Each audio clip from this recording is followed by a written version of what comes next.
Good afternoon সবাইকে। আজকে আমি তোমাদের রিলেটিভ স্ট্রেংথ অফ অ্যাসিডটা পড়াবো। Relative strength of acids. প্রথমে আমরা পড়ব relative strength of protonic acid. Protonic acid বলতে আমরা কাদেরকে বুঝি? না HNO3, H2SO4, HClO4, মানে যেগুলোতে H+ আয়ন আমাদের আছে, মানে প্রোটন আছে, তাদেরকে আমরা বলি প্রোটনিক অ্যাসিড। এবারে তাদের মধ্যে প্রোটনিক অ্যাসিডের মধ্যে হাইড্রাসিডও পড়ে। হাইড্রাসিড বলতে যেগুলো আমরা এই ধরনের অ্যাসিডগুলোকে বলি, যেগুলো N সমান 1, 2, 3 ইত্যাদি হতে পারে। আর X হচ্ছে Xটা কি না হ্যালোজেন। ঠিক আছে, তাহলে এর শক্তি কিসের উপর ডিপেন্ড করে?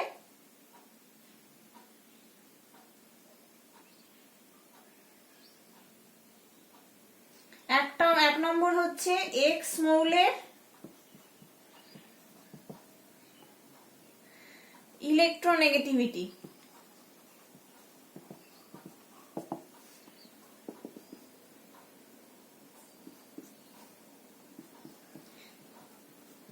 আর একটা হচ্ছে X মৌলের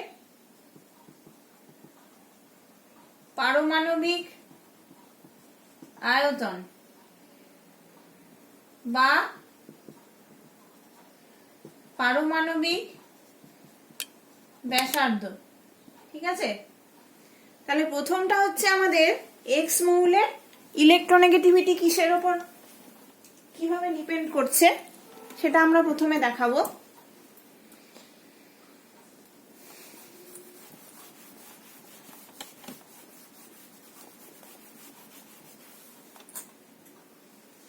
তাহলে ইলেকট্রোনেগেটিভিটির প্রভাব, এক নম্বর হচ্ছে X মৌলের ইলেকট্রোনেগেটিভিটির প্রভাব কিরকম হবে?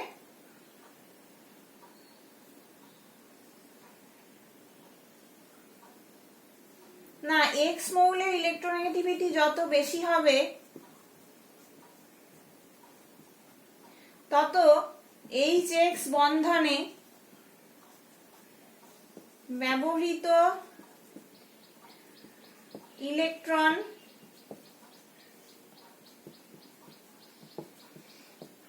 জোড়কে নিজের দিকে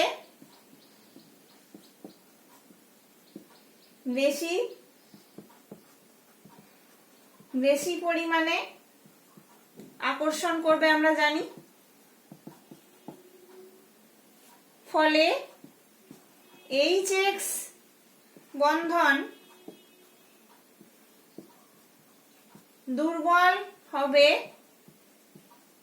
এবং সহজেই H+ মুক্ত হবে।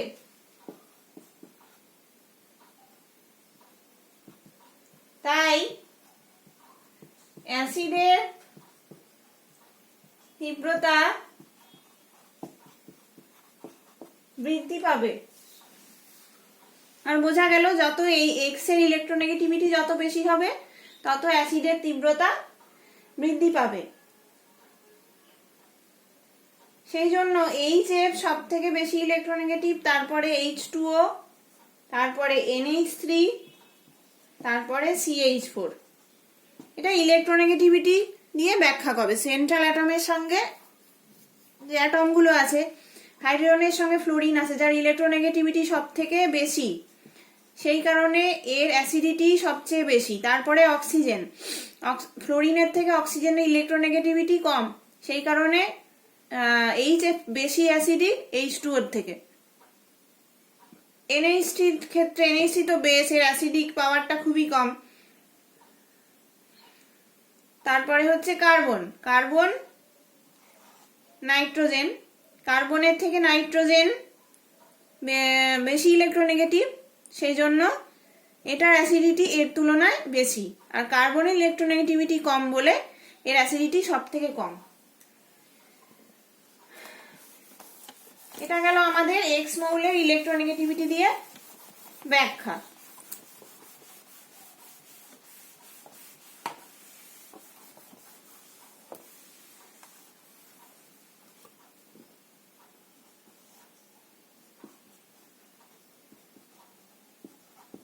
এক্স মৌলের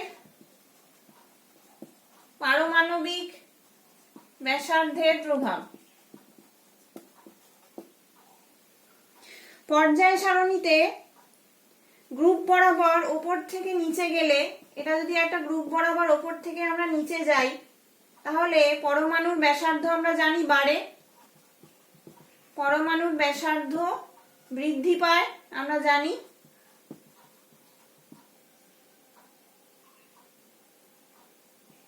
ফলে HX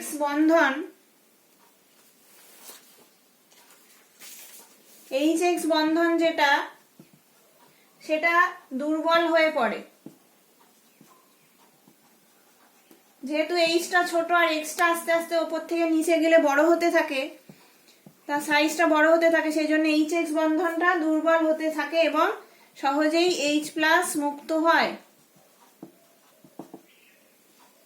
সেই জন্য HF, HCl, HBr এর মধ্যে আমরা অ্যাসিডিটির ক্রমটা কিভাবে বলবো না, HI সব থেকে বেশি, তারপরে HBr, তারপর হচ্ছে HCl, তারপর হচ্ছে HF। কারণ HI এর যে বন্ধনটা সেটা খুব উইক হয়ে যাচ্ছে বা দুর্বল হয়ে যাচ্ছে, সেই কারণে এই HI যে বন্ডটা সেটা ভেঙে যাচ্ছে, ভেঙে গিয়ে সহজেই H+ দিচ্ছে।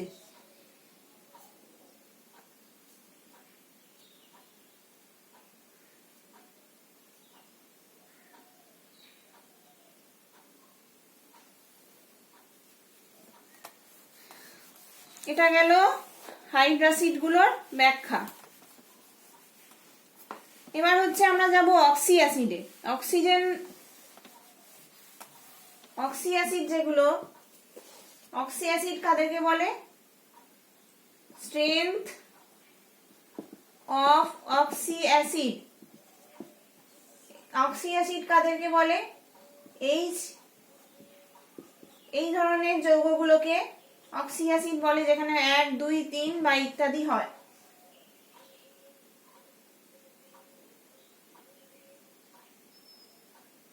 তাহলে অক্সি অ্যাসিডের তীব্রতা কোন কোন কারকের উপর নির্ভর করে, কোন কোন রিজনের উপর নির্ভর করে? 1 নম্বর হচ্ছে কেন্দ্রীয় মৌলের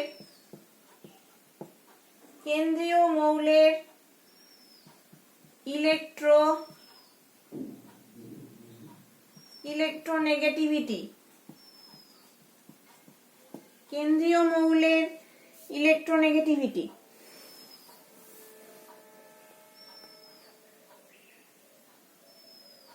কিরকম না, ধরো কোনো অক্সি অ্যাসিডের কেন্দ্রীয় মৌলের ইলেকট্রোনেগেটিভিটি যদি বৃদ্ধি পায়, তাহলে ওই মৌলটি OH বন্ধন থেকে বেশি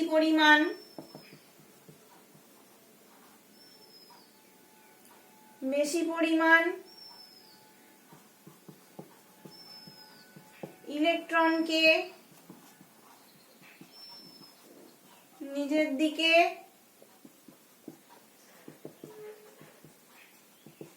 আকর্ষণ করবে। তাহলে কি হবে না, সহজেই H+ মুক্ত হবে।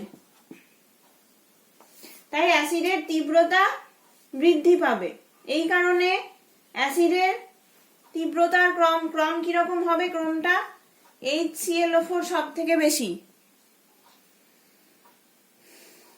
কেন না, ক্লোরিন ইলেকট্রোনেগেটিভ সব থেকে বেশি, তারপর ব্রোমিন HBrO4, তারপর HiO4,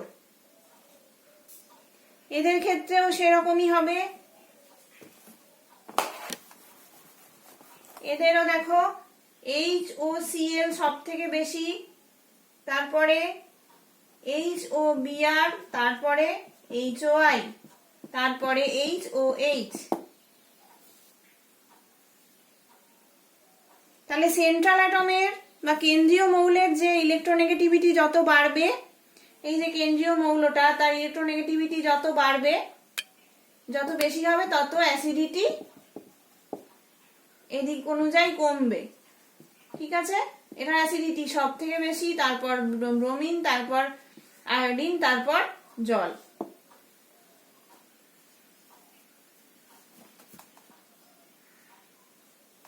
আবার কোনো কমপ্লেক্স আয়নের ক্ষেত্রেও একইভাবে তোমরা ব্যাখ্যা করতে পারো।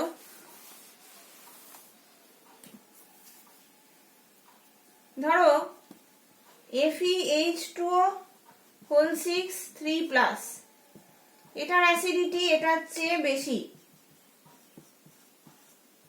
2+। কেন না Fe3+ বেশি ইলেকট্রন ডেফিসিয়েন্ট, বেশি ইলেকট্রন ডেফিসিয়েন্ট সিস্টেম Fe2 এর থেকে। সেরকমই কোবাল্ট H2O6 3+, বেশি অ্যাসিডিক COH2O6 2+ এর থেকে। একই রিজন, এটা এটার থেকে কোবাল্ট 3+ অবশ্যই বেশি অ্যাসিডিক হবে। আচ্ছা, এবার 2 নাম্বার হচ্ছে কেন্দ্রীয় মৌলের জারণ স্তর।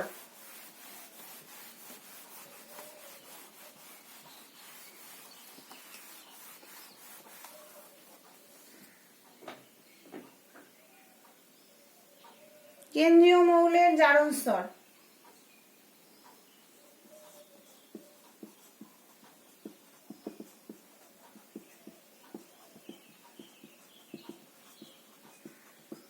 কেন্দ্রীয় মৌলের জারণ স্তর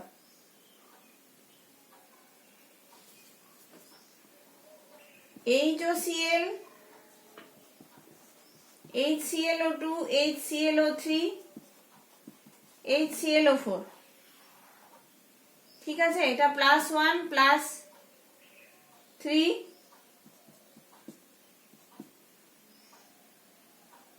+7।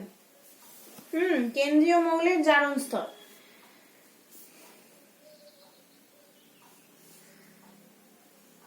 মৌলের পজিটিভ জারণ স্তর বৃদ্ধি পেলে মৌলের ইলেকট্রন আকর্ষণ করার ক্ষমতা বৃদ্ধি পায়, ফলে সহজেই H+ মুক্ত হয়।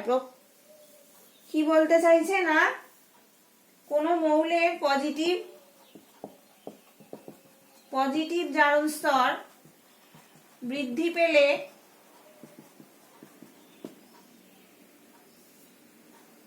ইলেকট্রন আকর্ষণ ক্ষমতা বৃদ্ধি পায়, যেটা আমরা বলি ইলেকট্রন উইথড্রয়িং ইন্ডাকটিভ এফেক্ট।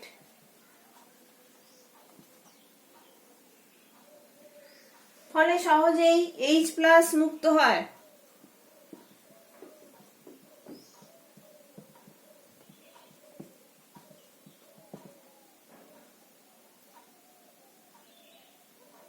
নিচের উদাহরণ দিয়ে এটা একটা ব্যাখ্যা দিলাম আমরা।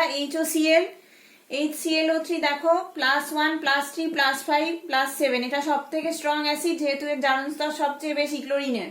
তারপর HClO3, তারপর HClO2, তারপর HOCl। 3 নাম্বার পয়েন্টে আমরা যাচ্ছি।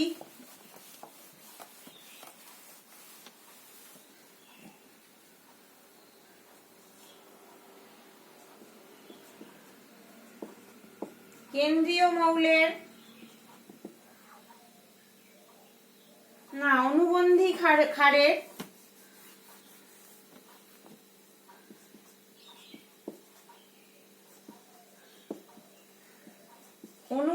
ক্ষারের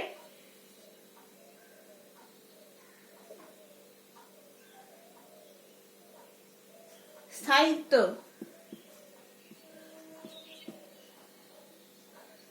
স্থায়িত্বের ওপর বা পাই বন্ডিং বা পাই বন্ধনের প্রভাব অনুবন্ধী ক্ষারের স্থায়িত্বের ওপর, মানে যেটা কনজুগেট বেস আমরা বলি, একটা H+ মুক্ত হওয়ার পরে অনুবন্ধী ক্ষারক হিসেবে যদি অনুবন্ধী ক্ষারকটা রেজোনেন্সের মাধ্যমে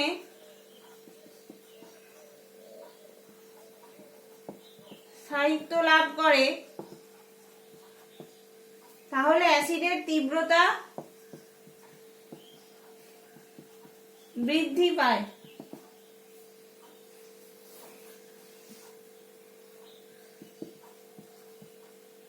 HOCl, HClO2, HClO3 ও HClO4 এই চারটে অ্যাসিডের মধ্যে সবার অনুবন্ধী ক্ষারকগুলো হচ্ছে, একটা হচ্ছে তোমার OCl- এর অনুবন্ধী ক্ষারক, ClO2- এর অনুবন্ধী ক্ষারক, ClO3- এটা হচ্ছে ClO4-। এবার আমাদের দেখতে হবে কোন অনুবন্ধী ক্ষারকটা রেজোনেন্সের মাধ্যমে স্টেবিলিটি পাচ্ছে, তাহলে এটা সব থেকে বেশি পাবে। এর অনুবন্ধী ক্ষারকগুলো আঁকতে হবে এরকম ভাবে, চারটে ওতে অক্সিজেন আছে, তাহলে এই চার্জটা, নেগেটিভ চার্জটা চারদিকে ছড়িয়ে যাচ্ছে, তাহলে এই অনুবন্ধী ক্ষারকটা সব থেকে বেশি যাবে।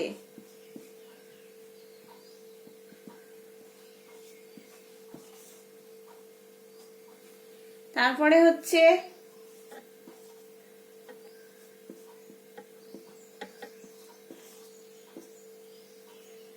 ClO2-, তারপরে হচ্ছে OCl-। এটা রেজোনেটিং পাওয়ার সব থেকে কম, এটা সব থেকে রেজোনেন্স ভালো হচ্ছে বলে এ সব থেকে স্টেবল। তাহলে HClO4 এদিক থেকে দেখতে গেলে কোন অনুবন্ধী ক্ষারকটা সব থেকে বেশি স্টেবল? না ClO4-, তারপরে হচ্ছে ClO3-, তারপর হচ্ছে ClO2-, তারপর হচ্ছে OCl-।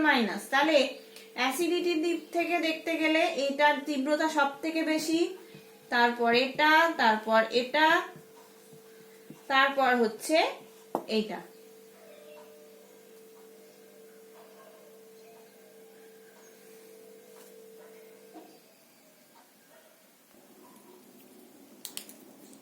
এবার হচ্ছে 3-4 নম্বর পয়েন্ট কি না, পর্যায়ক্রমিক অ্যাসিড বিয়োজন ধ্রুবকের ক্ষেত্রে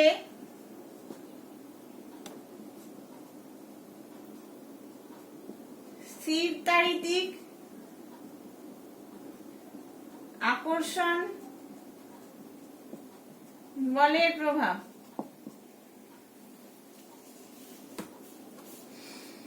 পর্যায়ক্রমিক অ্যাসিড বিয়োজন ধ্রুবকের ক্ষেত্রে স্থিরতারিতিক আকর্ষণ বলের প্রভাব। তাহলে দ্বিক্ষারকীয় অ্যাসিড যারা, যেমন ধরো H2S, এরা হচ্ছে দ্বিক্ষারকীয় অ্যাসিড। এদের ক্ষেত্রে প্রথম প্রোটনটি নিস্তরিত H2X থেকে মুক্ত হয়। একটি প্রোটন H2X থেকে অপসারিত হওয়ার পর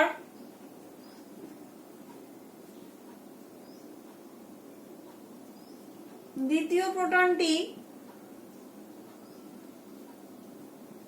HX- থেকে মুক্ত হবে। এখন নেগেটিভ চার্জযুক্ত যে HX মাইনাস থেকে দ্বিতীয় প্রোটনটি মুক্ত করে আগের চেয়ে বেশি কষ্টসাধ্য, আমরা জানি কষ্টসাধ্য মানে HX মাইনাস থেকে যে X minus plus H plus যে এই যে যেটা রিয়াকশনটা সেটা নিশ্চয়ই কষ্টসাধ্য হবে। তাই এটা যদি K2 হয় তাহলে K2 এর মান K1 এর থেকে, K1 টা হচ্ছে প্রথম যে ডিসোসিয়েশন কনস্ট্যান্টটা, তাহলে নিশ্চয়ই K2 এর মান লেস দ্যান K1 হবে। যেমন আমরা জানি ধরো H3PO4 এই অ্যাসিডটা যদি খুলি তাহলে এর তো তিনটে প্রোটন, একটা তো H2PO4 মাইনাস, তারপরে হচ্ছে HPO4 2 minus,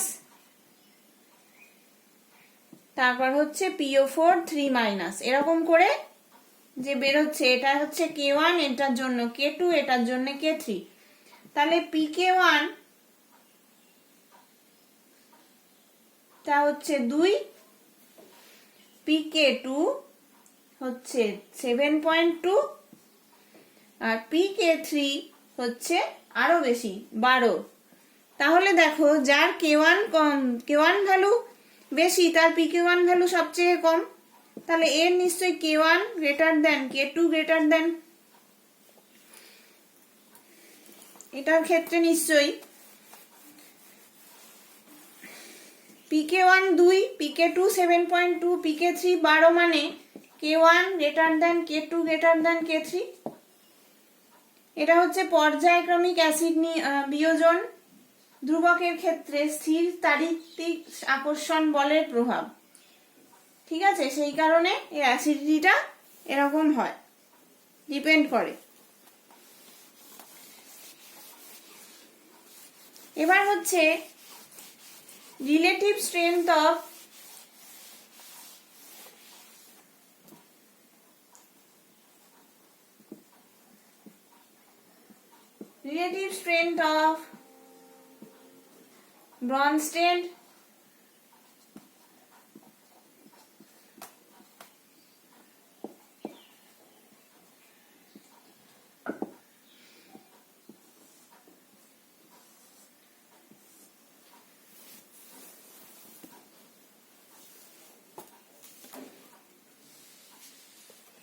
Bronsted Lewis acid ক্ষারক সিস্টেমের তীব্রতা কিভাবে নির্ভর করবে না ইন্ডাকটিভ এফেক্ট, যেটা আমরা জানি আবেশ প্রভাব, অর ইন্ডাকটিভ এফেক্ট। যেমন আমরা জানি যে ইলেকট্রন আকর্ষণকারী গ্রুপ হচ্ছে -I ইন্ডাকটিভ এফেক্ট, যেগুলো এটাতে অ্যাসিডের তীব্রতা বৃদ্ধি পায় এবং ইলেকট্রন বিকর্ষণকারী যেগুলো সেগুলো অ্যাসিডের তীব্রতা হ্রাস পায়।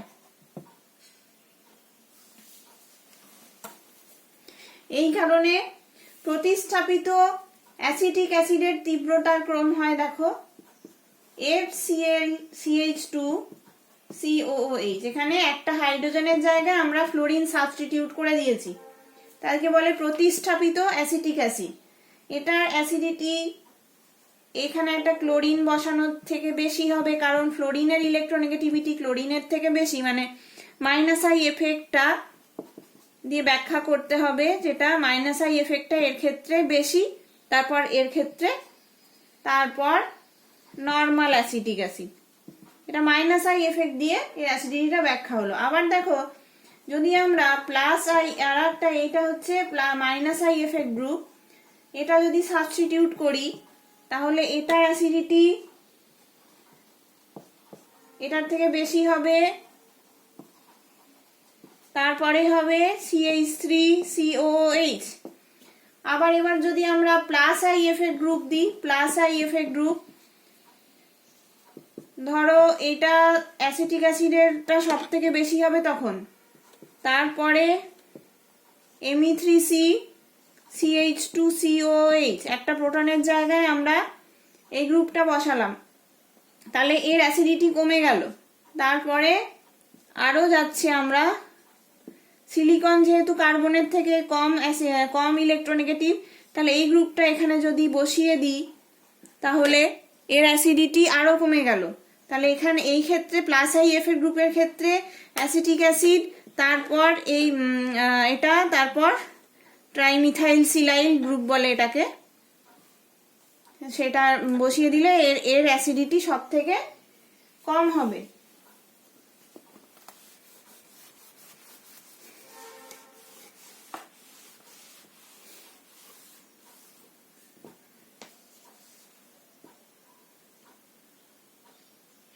যেমন NH3 একটি তীব্র ক্ষারক, কিন্তু সাধারণ অবস্থায় NF3 এর কোনো ক্ষার ধর্ম নেই। NH3 আর NF3 যদি আমরা অ্যাসিডিটি তুলনা করি তাহলে এর অ্যাসিডিটি এর তুলনায় অনেক বেশি, কারণ এই ফ্লোরিন গুলো মাইনাস আই এফেক্টের জন্য এর যে ইলেকট্রনটা নিয়ে নেয়, সেই জন্য এর ক্ষার ধর্ম কমে যায় NH3 থেকে।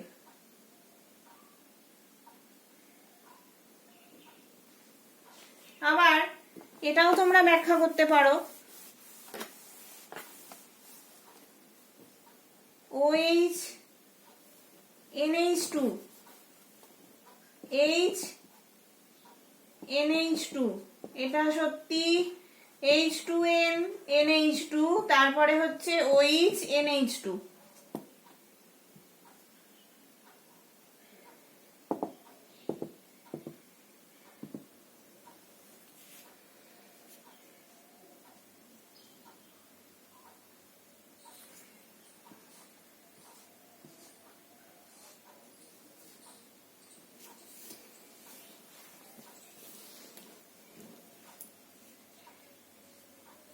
তাহলে এটা হচ্ছে এদের ক্ষারকীয়তার ক্রম। ক্ষারকীয়তার ক্রমটা এরকম কেন না, এটা একটা minus I effect group. Minus I effect group হলে কি হবে না, এর যে ইলেকট্রন নাইট্রোজেনের ওপর যে ইলেকট্রন গুলো এ টানবে, তাহলে এর ক্ষারকীয়তা সব থেকে কম হবে। তারপরে NH2, এটাও একটা মাইনাস আই এফেক্ট গ্রুপ, তাহলে এই যে NH এর ওপর যে লোন পেয়ারটা সেটা ও দিতে পারবে না, যেহেতু এটা মাইনাস আই এফেক্ট আছে, মাইনাস আই ইন্ডাকটিভ এফেক্ট আছে। আর এখানে দেখো হাইড্রোজেনের মাইনাস আই এফেক্টটা খুব কম বা নেই বললেই চলে, সেই জন্য অ্যামোনিয়া একটা তীব্র ক্ষারক, সব থেকে তীব্র ক্ষারক। কিন্তু আমরা যখনই এখানে মাইনাস আই এফেক্ট গ্রুপ বসাচ্ছি তখনই এর ক্ষারকীয়তাটা কিন্তু কমে যাচ্ছে। আজকের মতো এইটুকুই থাক, পরের দিন বাকিগুলো পড়াবো। Thank you.